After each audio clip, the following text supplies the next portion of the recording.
Alright YouTubes, how you doing? I hope you're all well. Welcome back to the channel.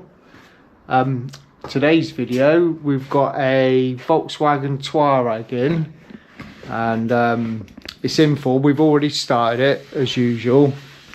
It's in for the bonnet to be repainted, just chips and stuff like that, nothing, no major damage, and the front bumper, which Reese has already stripped and started preparing. Again, that was a bit scuffed, and the usual stone chips and stuff like that. And it was an absolute mission to take apart. There's all sorts of parts involved on this, and they're all in a certain order to get them off, but Reese was stressing out a little bit over this one, getting it apart, but I knew he'd get there in the end. I just leave him to it and let him guess it and let him do it, because if I get involved it'll take even longer. And so break. And yeah, and stuff will break if I get involved. So Reese has come up trumps again on the stripping. He's really good at stripping and the refit. He's better than me. He's got a lot more patience than me with it, with some of these plastic parts, 'cause we all know they can be quite tedious and quite stressful getting stuff apart without breaking, especially when there's all multiple parts clipped into each other. So he's done a really good job of that. So at the moment it's been 320 all over. We're probably going to prime the whole bumper cover. A couple of like little parts that go in the lower piece as well that will need painting, and the other part we've got to do is this door. There's a nasty chip, chunk and flake of paint there. I'm not sure, it may have a little ding in it, but just that door should be able to keep the colour within that door, and blend it out, and yeah, just clear coat that door. So we need to strip this door as well. So yeah, that's it on this car. Bonnet, front bumper and the driver's door. So yeah, like I say, Reese has already started prepping the door. Going to get the rest of it cleaned down, get that door stripped. And oh no, it's not prepping the door, is it? Prepping the bumper. Yeah. I'll edit that bit in. We'll just leave it. Reese has already prepped the bumper, and we need to strip the door. Yeah. So yeah, that being said, we'll get the door stripped and get cracking on.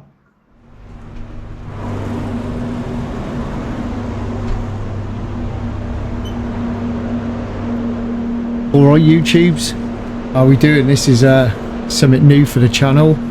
Going to do some voiceover on this one. Give it a go, see what you think. So it's the first one I've done voiceover on. I'm just going to go with it and see what you think. So yeah, I didn't get any footage on this job of the preparation. I got a little bit of it, but wasn't enough to show really, so I thought I'd talk you through it really. So I've got a bit of footage of the primer, so just getting it in primer now. I'll show a couple of coats of that. So there was a little bit, that was just bare metal on that door, so a little bit of aerosol epoxy put on that, just knock that off with a bit of 320, and yeah, putting some high build primer on it now. So Mipa 4+1 high build mixing ratio. It's going to go on this, it'll be 3 coats of it. And yeah, the bonnet was just sanded 500 grit all over, then stopped up all the chips with dolphin glaze. Got what we could see, I think we got most of them. And then yeah, just priming the front. I like to prime the front because there is obviously more chips across the front of the bonnet. So yeah, just going to prime the front of the bonnet, prime the bumper all over. That's been finished in 320. And yeah, that'll be good enough for this job. And then yeah, as you can see, my boot's quite tight, especially when I got like that size of vehicle in an SUV, and parts in. I do struggle to get round it all. It is actually, it's a little bit shorter than a standard booth. It's a standard booth on the width, so it's 4 meters wide, standard height 2.5 meters high, and I had to have 3 foot taken off the length, because the garage that it's in, I needed a little bit of access behind it, because there's a toilet and stuff behind there, and yeah, I had to that with the plant being behind the booth. If I had standard booth, well, it wouldn't have fitted. So it is shorter than a standard booth, which obviously that little bit of difference, that 3 foot extra, does make a difference when you're trying to get parts in on a car. But it is what it is, and it works really well. It runs on bottled gas, and it's single phase as well. So yeah, I was chuffed that someone could bespoke it to fit in there, to be honest with you. So yeah, like I say, it's a little bit shorter, but there we go. So yeah, just I'll show a couple of coats of this, put a couple of coats of primer on.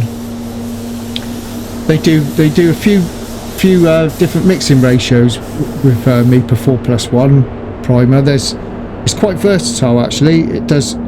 You can have it as this mixing ratio, which is the high build mixing ratio, which is it's 5:1 with 10% thinner. I do it all on the computer. I do it all off of there. They do what they call compact filler mixing ratio with it, which is basically the same mixing ratio, but it's got 20% thinner in it. So that's good for just your little small spot repairs and stuff you don't need a great build on, and it dries really quick, obviously, because it's got less film build on it.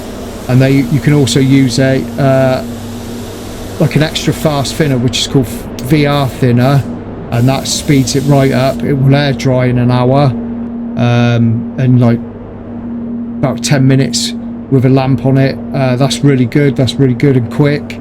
They do there's also a spray filler mixing ratio for it, which is 6:1 with I think that's 20% thinner, but you use the HS hardeners on that if you want it as the spray filler, but you can paint straight on top of it when it's rubbed down.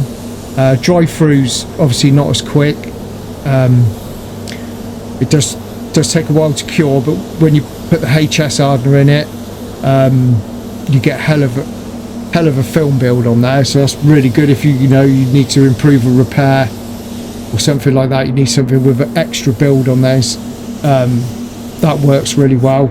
So normally you'd use just the H hardeners in most of it, and it can also be mixed as a wet on wet as well, and it's decent. Some primers are multi-use, you can use them as wet on wet and primers. They're never that good on the wet on wet side, but it's all right. It's decent. It lays down nice and flat. Maybe hasn't got some of the adhesion properties that some of your designated wet on wets may have, but there we go. So now, yeah, base coat now. So the whole job's been prepped, blocked off with 320, finished off in 500 grit and then 600 grit. But yeah, first coat of base coat with Mipa. It's quite a concentrated base coat. It's a bit different to other base coats that I've used. I've used quite a few water-based base coats over my time, and this one is different, and it did take me a bit of getting used to. A lot of the water-based base coats out there are latex-based, so if you have any issues in the base coat and you need to nib it, you really struggle to nib it. Some of them that they just clog up the paper and they start rolling back. They go a bit like chewing gum. But this you can sand no problem. It goes all sort of dusty and chalky, and no issues with sanding at all. So they recommend on the date sheet, they recommend a half coat as your first coat, dry that out, and then you can double coat. It does cover really well, this base coat, but it does look really textured when it goes on, and it did throw me because I was always trying. A lot of water bases, you get them on there, lay them on there with a wet finish, but this doesn't seem to wet up. So you have to be a bit careful with it because you will struggle with drying through on the Mipa base coat. So yeah, it's a half coat. The reps recommend in this country to then just do single coats after the half coat. I've been doing it with what the data sheet says, which is it's a double coat. So it's not two full wet coats on top of each other, but they're sort of quite wet. But it never looks wet when it goes on. It always looks textured and patchy, and I struggled with it for a little while because I was trying to wet it up too much. Then I was having issues with it not drying through. It looked dry, and then I had clear coat issues where clear coat was dying back, and you can have delamination issues with it as well if it's not dried through. But I've got to grips with it now, and even though it does look textured and quite patchy when it goes on, when it dries out it is silky smooth. You don't see any of that in it. And then with your, obviously with your metallics, with the drop coat at 1 bar at the end, your drop coat and your blending done at 1 bar at the end, it yeah, I don't get barely any shrink back on the clear coat at all. It's got 20% thinner in it. You can put 10 in it. I've tried it with 10. I found I did get a little bit of shrink back on the clear coat in the base coated areas with 10%, but it does cover really well. And I found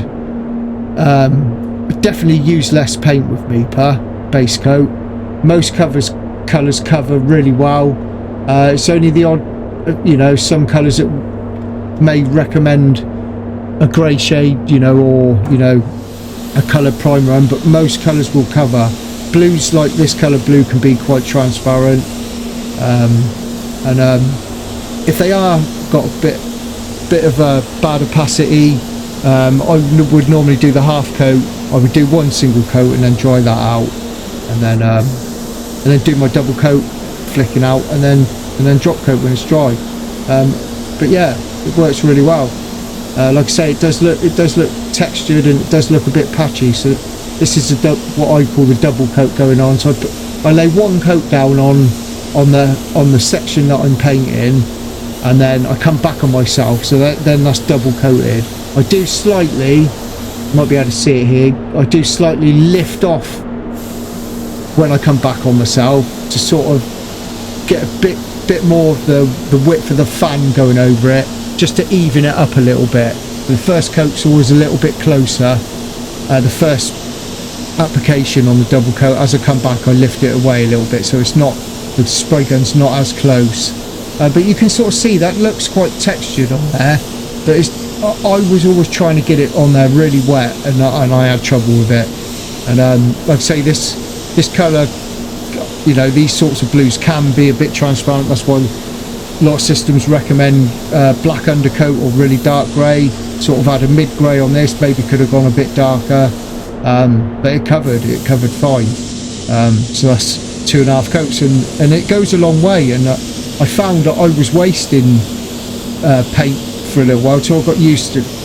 I was on Optional before this, and that was great base coat, but it didn't cover that well, and everything had to have a grey shade on, which obviously made it a longer process painting. But yeah, this I've really got to grips with it now, and really enjoying spraying it, to be honest with you. So yeah, that's the sort of double coat on there. You do your flicking out in your double coat, get the majority of your blending and flicking out done, and then what I normally do then is I stick it on bake at 40 degrees, let a little bit of heat get in there, let it start flushing it off, and just go in there with a blow gun. I was using the blades for a while. I've got a few different blades, and I was finding that they were a couple of things they were causing. They were causing dirt. They were consuming a lot of air from my compressor, and it was skinning over the top of the base coat. Even though it looked dry and it even felt dry, it wasn't drying through. So I used you know, the blow guns. I use a Sata one, and I've got that new ANI one as well. It's critical for me to get the base coat dry, and that even though they are quite a lot of money, the Sata Air Dry 2 and the ANI one, the self-heating one, they're worth it because the time it saves. You're using them every day. That time you save, you know, you're being more efficient, and you're not using as much gas, and you're getting on with the jobs quicker as well. So it all pays for itself. For a couple of £100 for a blow gun's expensive, but over 6 months you're going to save that in time and in energy as well.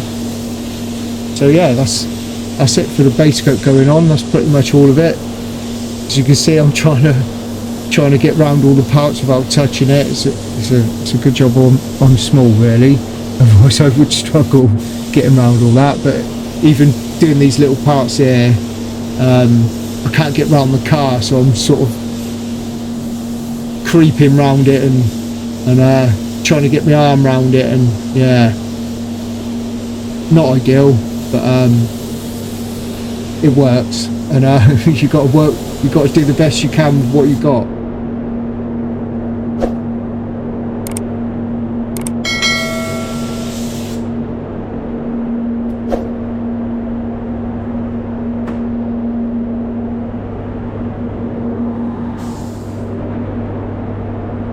Now it's time for the drop coat to go on. I don't know if you may have noticed in other videos, so drop coat on this would be this 1 bar you drop coat at, but you notice I regulate my air to the spray gun at the regulator, and I do it for a couple of reasons really. One is the compressor is directly behind the booth, so the first port of call for the air coming out of the compressor is straight into the booth. So if I have that regulator wide open and then regulator my spray gun, if Reese is using air next door, I start getting fluctuations in it because it's taking air away. So I'd have to keep adjusting my spray gun with the air consumption if it's being used by Reese. And two, the paint lays down nice and like it. Sata recommend to leave the spray guns full bore and to regulate the regulator, and they're called regulators for a reason, I suppose, isn't it? So yeah, that's another reason you just get a better atomization, I find, with keeping the spray gun fully open and regulating it at the wall, and once it's there it stays consistent, 2 bar, 1 bar, whatever pressure I set on the gauge when I use the regulator, it stays there. So yeah, the drop coat, I ran out there Basecoat, but it was good enough. Like, so drop coat is sort of just one light mist over it, and I sort of go back over it, and then yeah, sometimes you can change the colour slightly if you put a second drop coat on. You can change the colour and make it slightly lighter as well. But yeah, that one drop coat and then just let it dry naturally, don't blow it. If you blow it, you can move metallic around. If it's got a high aluminium content, you can move it around a little bit, especially in your blend area. So yeah, so now time for the clear coat. So I'm using my X5500 on this, and that's got a 1.20 setup, so it's like a traditional setup, SATA setup. It's quite a heavy gun, it's quite a fast gun, it's quite speedy. I prefer the first coat of winding the fluid control by half a turn. So I wind the fluid till I feel resistance on the trigger, then I know that's full fluid, and I wind it in half a turn for the first coat. Go a little bit closer, make sure the first coat's closed, it's covered the base coat, and depending on what finish I want, I may put it first coat on a bit heavier. If it's, you know, the Japanese stuff, I'll put it on a bit thinner, a bit lighter, a bit closer. But if it's, you know, like the German stuff and the BMWs, a bit of a thicker film build and chunky orange peel, then I will put the first coat on a bit heavier. It's obviously that the OSAT's got sort of a wetter spot in the middle of the fan. I do like the O, and since I've been using the CC gun, I do like it as well. I like having the choice as well, to be fair. So yeah, first coat of clear coat, this Mipa CX2 going on this, which is a quick dry technology clear. I've got the HS25 hardener in it, which is the medium hardener, and really versatile. That will dry really quick. I can give that a 15, well, put the boob on for 20 minutes, so 5 minutes to warm up to at 60 degrees, and good 15 minutes at 60. When it's cooled down, I would be able to start handling that and fitting stuff back up, not a problem. Probably a couple of hours after that, I would be able to do a flat polish on it. I probably wouldn't. I like to leave it a bit longer to make sure it is dried through, and a job of this size wouldn't be going out the same day. But with a HS10 hardener in it, small little spot repairs, easily get them out the same day. So yeah, it's really versatile, the CX2, and I'm really liking it. Gloss level's good, polishing's decent. Not if you leave it too long, but I wouldn't use CX2 if I knew a job was going to be hanging around. If it was a bigger job that maybe won't be fitted up for a little while, or whatever reason it's not going out fairly recently, I would probably use the CC9 because that will polish no problem weeks later. But obviously the dry through is not as good. But the polishing is a lot better on the CC9. That's, you take one, you gain one thing with one type of thing you'll get with a clear coat, but there's always a negative to every positive with you know, with clear coats. So yeah, this will be the second coat going on now. Be 2 bar. Sorry, it would be 1.9 bar actually. I do turn it down. A bit of a chunkier orange peel on these VWs, so it'd be 1.9 bar. I've wound in the fluid to 1/4 of a turn instead of 1/2 a turn. 1.9 bar. Make some micro adjustments there. Sometimes I do make adjustments on the gun a little bit. Yeah, I do like to keep it fully open. Regulator on the regulator. So yeah, this is the second coat going on now. Obviously this is going to be wetter, this coat. I do like to get a nice wet coat on a bonnet.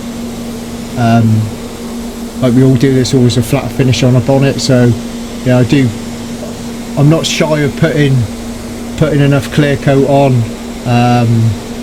I'm a bit of a heavy painter, always have been a bit of a heavy painter. Sometimes that is my downfall, being a bit too heavy. But like I say, the O setups on the sides, they're fairly fast. I did notice that with the CC spray gun that yeah, I really had to get it wet when I like it wet, is considerably slower. But I do love the finish that CC gives. Real nice flat orange peel. Yeah, they both work really well. I enjoy using both of them for clear coat. The CC will save you a little bit of product. It is noticeable. It's not a massive amount, considering, but it does save a bit of product as well. So yeah, that's it. This is the second coat going on. I don't know what I'm making of this, to be honest with you, doing the voiceover. It's the first time I've done it. I probably am a little bit nervous doing it. And now I'm running out of things to say. So yeah, this job come out okay. We were happy with it. I was happy with how it came out. Obviously we've done edge to edge there on the bonnet. The colour come out okay. It was decent. Considering we didn't prime the whole bonnet, and we've done the majority of the chips with dolphin glaze, and I base coat over dolphin glaze, and the majority of the time it's all right. You can't see them. You know, it depends on there's loads of factors always involved, you know, with what the customer wants to pay, what they're expecting, the condition of the vehicle, yeah, the time that you're being paid to spend on it. So try and do a decent job within people's budgets, you know. Sometimes I would prime the whole bonnet if it was covered in chips. I do that as well. It's not a lot more effort, I suppose, to prime the whole bonnet. But it come out okay, yeah. From just priming the front of it, we got the majority of the chips, and yeah, it all looked alright in the end. But yeah, now the second coat obviously going on the door. Bit faster obviously, because I'm not putting it on as wet as I would on the bonnet. And yeah, sometimes you will find, you know, in your blend area, so where you're just putting clear coat on clear coat, you have to sort of make a little bit of a speed adjustment, because the clear coat will lay a little bit heavier in the blend area, just in the clear coat area that's not over the base coat. But yeah, so I run out of clear coat here. I had to mix up some more clear coat for the bumper. I can't, to be honest with you, this was a little while ago, this job now, so I can't remember the exact amount of clear coat I used. But I do try to keep it my wastage to a minimum. It breaks my heart when I see a good chunk of clear coat in my pot left over. Yeah, it annoys me to see that, because I look at it and think, oh, I could have painted another panel with that, or another job with that. It can be frustrating sometimes, especially when you're paying for it. But yeah, I think I used pretty much everything on this, base coat and clear coat. I seem to find the bigger jobs I estimate a little bit better on the amount that I use. I seem to guess it a little bit better on the bigger jobs. So yeah, it's the second coat of clear now going on the bumper. And yeah, that was a bit of a mission, that bumper, to strip and fit. They seem to be on the SUVs. There's just multiple parts all clipped into each other. Sometimes I think they're a little bit over-engineered. You only want to paint the cover, and the amount of parts you have to strip off, and we all know what it's like sometimes taking all these plastic parts apart. They're okay when they're clipped in, when they're brand new, but trying to get it all out without breaking tabs, and yeah, it can be a bit stressful. And Reese does the majority of the strip and fitting for me. I get involved with some of it. So he's still learning, but he's fantastic with bumpers. He's picked it up really quick and gained quite a bit of experience already with it. It's just when we come to maybe doors and stuff, and I'm the same. I'm not mega experienced in it. You know, you don't work on loads of different models all the time, so yes, some things are similar to other models, but yeah, unless you're doing the same things all the time, you're gonna have to look on YouTube, and you're gonna have to Google stuff to see how things come apart. The beauty of YouTube in some ways, with finding out how things come apart so you don't break it. But yeah, Reese come up trunk stripping that, because there was a lot of parts to strip on that. So it's coming to the end of this part now. It's my first voiceover video. I hope you enjoyed it, and I hope I weren't waffling too much and getting on your nerves. So yeah, thanks for listening, and thanks for watching.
Right then, YouTubes, that's the Volkswagen Touareg all finished. I think it's pronounced Touareg. I'm not 100% sure, but yeah, I'll give you a quick look at it. And yeah, all went together okay. So the bumper's all painted, fitted back together. bonnet come out all right. Couple of nibs in it, nothing major. A little bit of a flat and a polish on a few nibs, but yeah, nothing major. Door was pretty clean, we didn't have to nib anything on that. And yeah, colour's gone in really well. I'm pleased with the colour. For edge to edge, it's all right. And there was enough room in this door to blend it really. So yeah, it was all right. Front bumper was a bit of a mission, stripping and fitting. They seem to be on SUVs. Lots of parts to dismantle to get the cover off. So you've got just the cover on its own with all these grills and chromes and lower trims. But I didn't really have to deal with that. Reece dealt with that. They're pretty similar to the Tiguan's as well, actually. Yeah, yeah, they are. They are designed the same way, aren't they? There's more grills and trims than there is actual bumpers. Yeah, yeah. So yeah, they are a bit of a mission, but bit of patience, which Reece has got loads of that. I haven't. That's why he does it. Yeah, so it all went all right. Everything went all right with it. So we're happy with it. And yeah, just want to say a massive thanks to I think his name's Steve from 6D Diesels that give the channel a shout out and put a load of subscribers my way. And yeah, really appreciate it. It's a real nice thing for him to do that. And yeah, he had some nice things to say. And yeah, I'm grateful for that, and I just want to say thanks for that. I really appreciate it. And yeah, if any of you guys are not have not seen this channel, then yeah, go and check his channel out. They're really entertaining. It's really good. I didn't really know anything about them until he sort of shouted me out. So yeah, that's a great thing to do, and I'm really grateful for it. So thanks a lot, really appreciate it. And yeah, thanks everyone for watching, and we'll see you again in the next one. Look after yourselves. Cheers.